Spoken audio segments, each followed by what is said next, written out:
Now, you guys know yesterday there was this huge breakthrough story that John Kerry said, well, if Syria turns over all of their chemical weapons to the United Nations, we won't attack them. They have to allow in UN inspectors and turn over all their weapons. And Russia relayed the message to Syria, and they immediately accepted. Huge breakthrough, and that's it. That's it. I mean, it's game over. Fly the mission accomplished banner. The goal of the Obama administration was to make it so that Assad never used chemical weapons again, and he just fucking turned them all over. All right, let's go, let's go grab a sandwich. Is this thing over yet?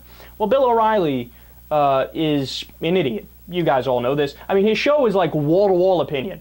Like, at least on our show, of course we do opinion too. I'm not trying to say we don't. But what I try to do is give you guys facts, and then afterwards I give you the opinion. Bill O'Reilly's just like, opinion from beginning to end, right? Well, listen to him talk about Syria. This is after the news broke. In fact, he even mentioned it in his talking points memo that it was essentially game over, and Assad turned over his weapons. But he still went on to discuss how we should still attack. Again, the guy just, he wants war. Well, I want to play you a little clip from his talking points memo. Notice something. Bill O'Reilly might not know a very basic fact about what's going on in Syria. See if you can catch it. Let's listen. So the war, another great win for the war criminals. If everyone united against Assad, he'd be gone. So would Al-Qaeda and most terrorism. But the world is too cowardly to take a stand. Thus the violence continues. And you can forget about the United Nations. Russia and China will veto any strong action against the villains of the world. Why? Because those countries are villainous. And that's the truth.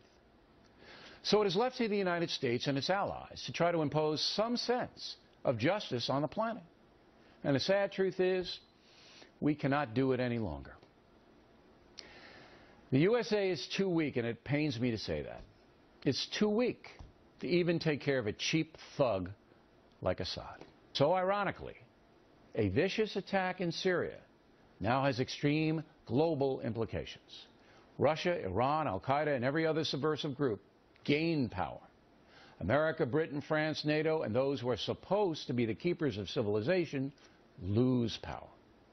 This happened once before in the 1930s, and now it's happening again. Syria is much more than poison gas and Bashar Assad.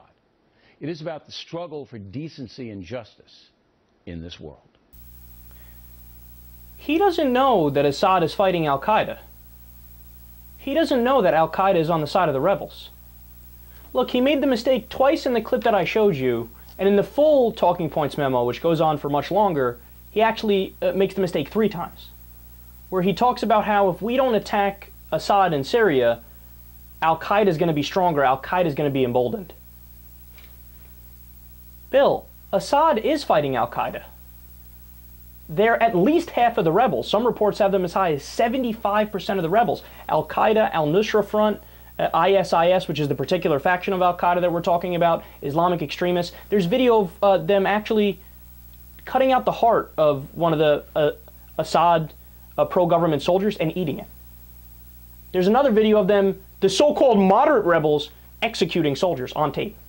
The New York Times released it the other day. O'Reilly doesn't know. Man, that's so sad. I mean, that's pathetic. You're going to say you're this political and news commentator? You don't know one of the most basic facts about what's going on in Syria? Look, I've said it repeatedly. I don't like Assad. I don't think he's a good guy. And Hezbollah is fighting alongside Assad, which is a radical Shia Lebanese group, right?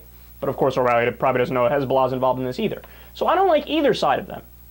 But Bill, the way to fight Al-Qaeda would actually be to fight on the side of Assad. That's a fact. That's not my opinion. That is a verifiable fact, according to all the news reports. Man, this guy is really a sad case. You can't comment on the news and talk about world affairs unless you know your facts. And look, just real quick, I know I've made these points so many times, but Bill O'Reilly wants the United States to enforce, we have to enforce the chemical weapons ban because we are the ones that stand up for what's right. except when we used Agent Orange and napalm in Vietnam, when we used white phosphorus and depleted uranium tips in Fallujah in 2003, when Israel used white phosphorus about a year and a half ago, when Iraq used chemical weapons with our support and we told him where to use it on Iran. So yeah, chemical weapons is wrong except when we use them and our allies, and it's totally cool.